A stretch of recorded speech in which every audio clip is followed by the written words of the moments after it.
wa sahibu liwa'il hamdi wal jihadi yawmiddin. Amma ba'd. Yang kami muliakan para orang tua dan guru, para tokoh yang semoga Allah SWT selalu jaga dan muliakan, Allahumma amin. Dan juga para umat Nabi Muhammad SAW yang hadir di satu majelis yang dimuliakan Allah Subhanahu wa taala ini. Satu majelis yang dari tadi sebenarnya ketika disebut nama Rasulullah SAW di saat-saat seperti ini, ya, mengingat umat Nabi Muhammad SAW yang berada di bumi suci Baitul Maqdis, di Masjidil Aqsa, umat yang disebut oleh Rasulullah SAW di penghujung hidup beliau, ummati, ummati, ummati. Allahumma ya Allah, ampuni kelemahan kami dalam membela saudara-saudara kami, ya Allah, ya Rabbul Alamin. Hari ini hari yang ke-42 sejak agresi Zionis Israel. Hari ke-42 Israel menahan air untuk masuk ke Palestina, ke Gaza, khususnya di Gaza. Menahan logistik makanan untuk masuk ke kota Gaza. Sebuah tempat yang luasnya hanya sekitar 365 km persegi. Tidak lebih dari kota Surabaya. Jakarta ini 660 km persegi. Jakarta secara keseluruhan. Gaza itu setengahnya Jakarta. Dan yang tinggal di sana ada sekitar 2 juta orang. 2,5 juta orang. Kenapa mereka tinggal di sana? Kenapa mereka ada di sana? Mereka apakah menderita sejak 7 Oktober? Tidak. Penderitaan mereka dimulai sejak tahun 1948, 75 tahun yang lalu. Yang artinya, kenapa bisa terjadi serangan pada tanggal 7 Oktober oleh para mujahidin ke dalam tanah mereka yang dijajah oleh Israel pada tanggal 7 Oktober yang kita lihat bagaimana mereka dengan gagah berani masuk ke dalam menghancurkan pertahanan Israel yang dunia menghayal bahwa Israel itu adalah sebuah pasukan yang kuat. Dan itu hayalan ini, imajinasi ini dihancurkan oleh saudara-saudara kita para mujahidin yang masuk menghancurkan intel, menghancurkan semua pasukan yang berada di sekitar Gaza. Dan ternyata kekuatan Israel itu hanya pencitraan selama ini. Yang negara-negara selama ini selama 75 tahun tidak bisa menghancurkan Israel, ternyata itu hanya hayalan bahwa mereka kuat. Kenapa terjadi tanggal 7 Oktober ini? Ya, kita beristighfar kepada Allah SWT, astagfirullahaladzim. Karena sampai tanggal 7 Oktober berbagai pelanggaran Zionis Israel ini semakin memuncak dan kezaliman mereka semakin memuncak. Bahkan 1 bulan sebelum 7 Oktober mereka masuk ke Masjidil Aqsa. Ribuan mereka masuk ke Masjidil Aqsa dalam 1 bulan sebagai bentuk perayaan. Dan tidak ada dari umat ini yang bahkan mendengarkan berita tentang penistaan yang terjadi di Masjidil Aqsa. Sehingga kebisuan kita, kediaman kita, diamnya kita melihat Masjidil Aqsa inilah yang mewajibkan mereka untuk melakukan apa yang terjadi di 7 Oktober. Dan karena di 7 Oktober itulah hari ini 11.500 syuhada yang meninggal di Gaza karena serangan Zionis Israel. Saya berani katakan bahwa kita beristighfar kepada Allah Subhanahu wa taala bahwa 11.500 orang yang syahid ini adalah sebab kelalaian kita umat Nabi Muhammad SAW tidak melihat Masjidil Aqsa dalam kurun bertahun-tahun kita hidup. Tanggal 7 Oktober harus dilakukan oleh para mujahidin karena penguasa-penguasa kita tidur. Karena kita tidak mau mendengarkan bahkan berita tentang yang terjadi di Masjidil Aqsa. Maka yang pertama, kewajiban kita pertama sebelum peduli kepada rakyat Palestina adalah bertobat kepada Allah Subhanahu wa taala, beristighfar. Astagfirullahaladzim. 11.500 umat Nabi Muhammad SAW harus menenggang nyawa dari anak-anak dan perempuan, rakyat sipil yang tidak berdaya. Dan mereka mempersembahkan nyawa mereka ini.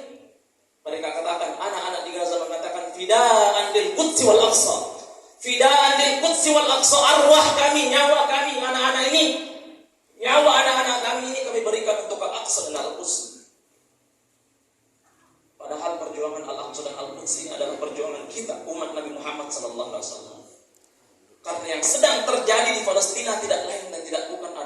perampasan hak dan penistaan terhadap kenabian Nabi Muhammad SAW.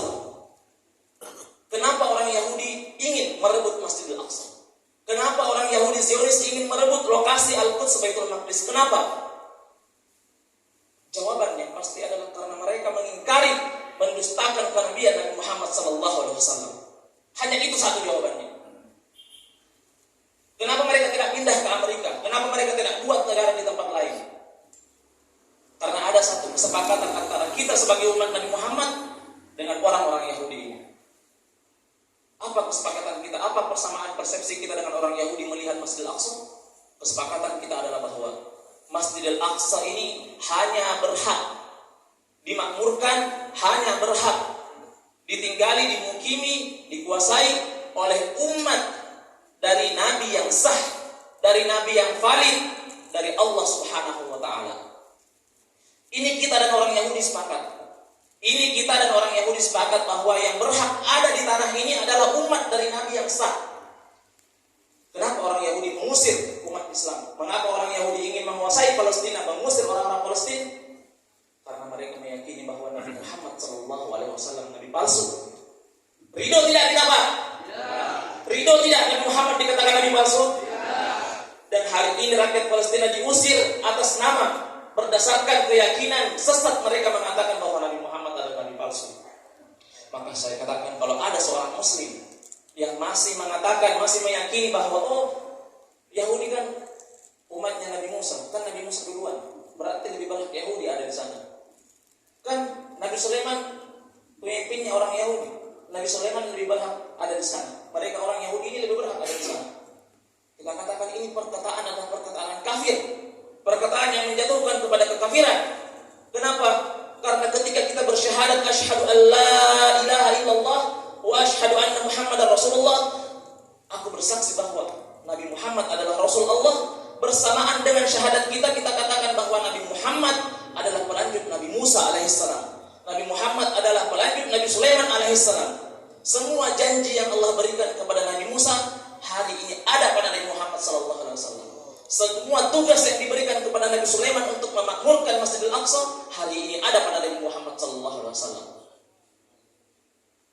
Maka ketika orang Yahudi ingin menguasai Masjidil Aqsa karena landasan Nabi Sulaiman pernah di sana, karena orang Yahudi pernah, karena Nabi Musa pernah dijanjikan untuk ada di sana, landasan ini adalah landasan yang sama dengan mendustakan kenabian Nabi Muhammad sallallahu alaihi wasallam. Maka perjuangan kita bukan perjuangan untuk Masjid Al-Aqsa ini, bukan. Perjuangan Masjidil Aqsa ini hanyalah media, hanyalah sebuah perantara untuk meneguhkan kenabian Nabi Muhammad SAW, yang mana Nabi Muhammad harus diisra mi'rajkan dari Masjidil Haram ke Masjidil Aqsa untuk bertemu dengan semua nabi dan rasul, untuk menegakkan hujjah, menegakkan kevalidan kenabian beliau sallallahu alaihi wasallam. Maka perjuangan rakyat Palestina untuk menjaga Masjidil Aqsa adalah perjuangan menjaga keabsahan, membela kehormatan Nabi Muhammad sallallahu alaihi wasallam. Maka menjadi suatu kewajiban bagi setiap orang yang mengucapkan asyhadu an la ilaha illallah wa asyhadu anna Muhammadar Rasulullah untuk ikut berjuang menjaga Masjidil Aqsa. Menjadi kewajiban bagi setiap orang yang bersyahadat. Itulah kenapa Habib Umar bin Hafid mengatakan bahwa min a'zamil ihtifalat huwa ma yaqumu bihi ikhwanuna fi Palestin. Min a'zami ihtifalat bi maulidin Nabi sallallahu alaihi wasallam wa ma yaqumu bihi ikhwanuna fi Gaza. Maulid teragung, maulid terbesar yang hari ini ada di muka bumi adalah maulid yang sedang dilakukan oleh rakyat Palestina di Gaza. Kenapa? Karena perjuangan mereka adalah perjuangan membela kehormatan Nabi Muhammad SAW. Maka di setiap maulid-maulid kita ingat umat Nabi yang sedang memperjuangkan kenabian beliau. Ketika kita mendengarkan hari ini banyak orang mengatakan tidak perlu menjadi Muslim untuk membela Palestina. Betul tidak Pak? Betul, tetapi ini adalah mereduksi. Ini mengurangi niat kita di dalam hati. Tidak perlu menjadi seorang Muslim untuk membela Palestina. Tetapi cacat keislaman kita kalau tidak membela Palestina.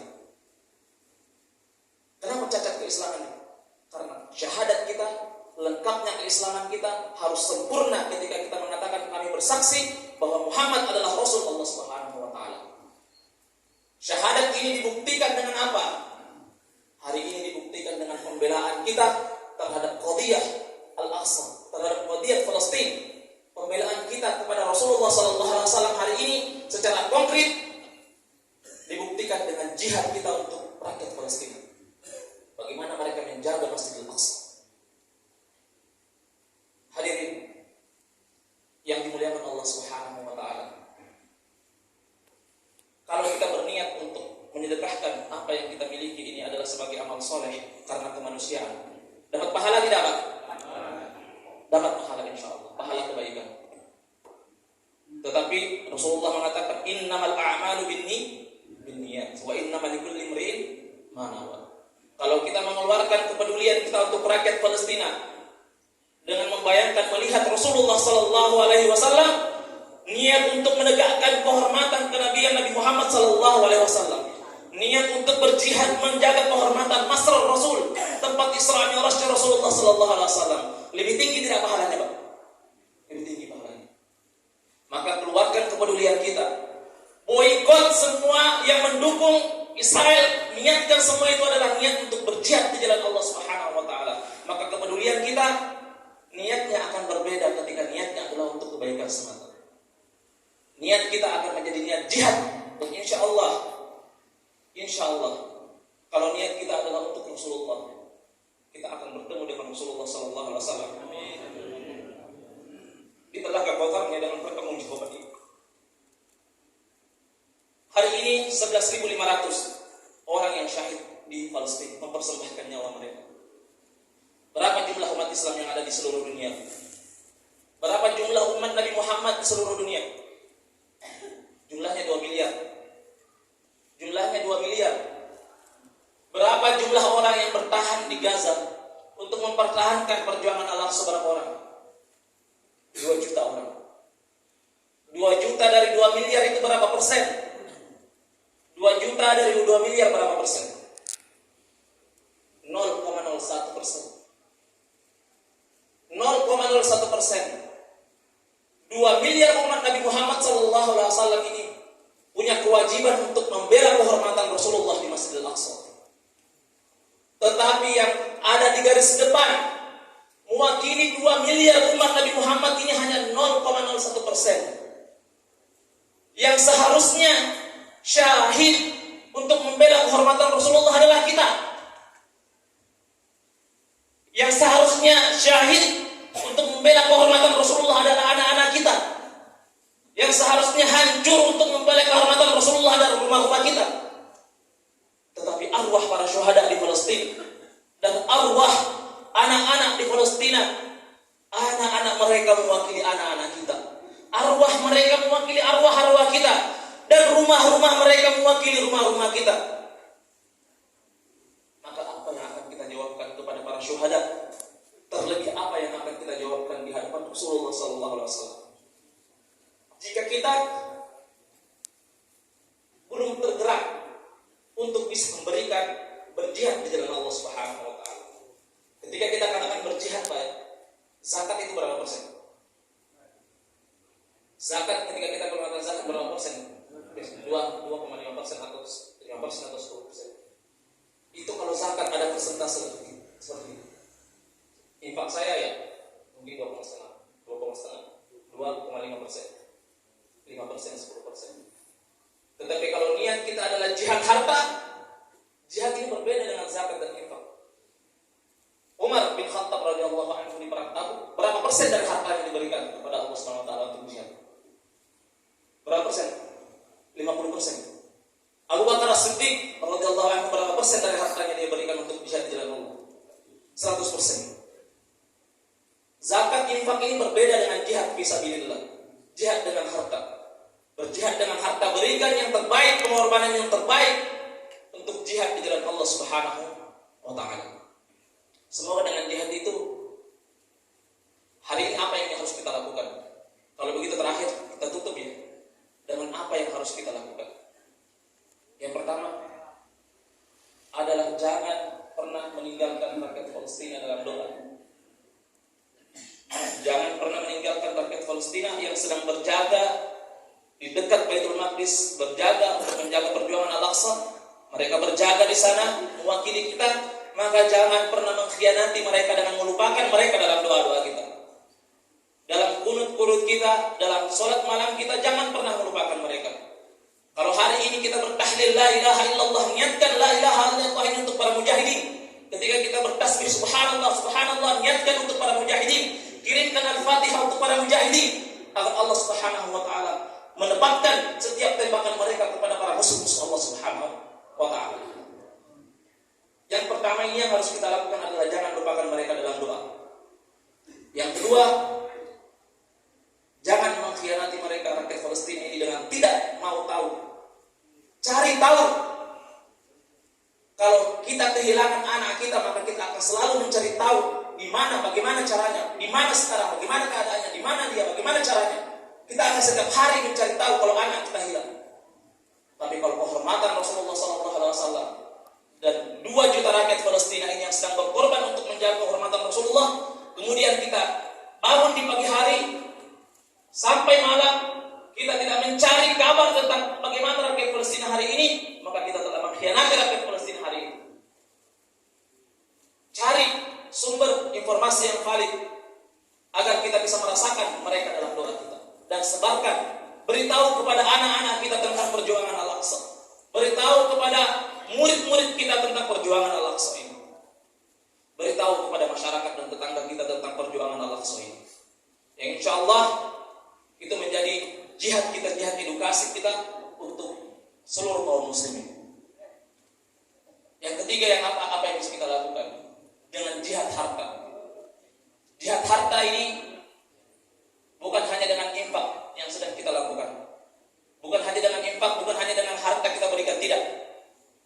Memberikan harta kita mungkin mudah, atau kita memberikan harta kita 50% ya sulit. Itu adalah pengorbanan kita. Hari ini kita katakan sami'na wa ata'na kepada fatwa Majelis Ulama Indonesia untuk memboikot semua produk yang mendukung Zionis Israel. Siap, Pak? Siap? Takbir. Insyaallah kita sami'na wa ata'na kepada para ulama kita. Kita berusaha semaksimal mungkin. Kalau kita mengatakan bagaimana caranya boikot, susah nanti kita. Susahnya itulah jihad kita. Tidak ada jihad yang tidak susah. Kalau itu susah maka sudah berjihad insyaallah. Kalau kita masih memboikot dan kita masih mudah, belum ada jihadnya. Kalau kita mengeluarkan infak kita dan kita masih mudah, belum ada jihadnya. Kalau kita mengeluarkan waktu kita dan kita susah, kita mengeluarkan harta kita dan kita susah, kita memboikot dan kita susah, dan itulah jihad insyaallah. Sebagaimana selalu disampaikan dalam setiap perkataan juru bicara para mujahidin Al-Qassam dan seluruh para mujahidin di Palestina, innahu la jihadun nasrun aw istishhad. Dan insyaallah kita doakan kembali semoga Allah Subhanahu wa taala menangkan para mujahidin, dan Allah kuatkan saudara-saudara kita yang ada di Palestina. Allah tabatkan kaki-kaki mereka. Allah terima para syuhada. Allah sembuhkan para korban-korban luka. Allah tumbuhkan para anak-anak yang ada di Gaza untuk berikutnya menjadi para mujahidin insyaallah. Dan semoga Allah Subhanahu wa taala menjadikan kita bersama dengan para syuhada di sana. Semoga dengan kepedulian kita menjadikan kita mendapatkan syafaat para syuhada di samping syafaatul uzma Nabi sallallahu alaihi wasallam. Ini saja yang dapat kami sampaikan. Jazakumullah khair, barakallahu fikum. Assalamualaikum warahmatullahi wabarakatuh.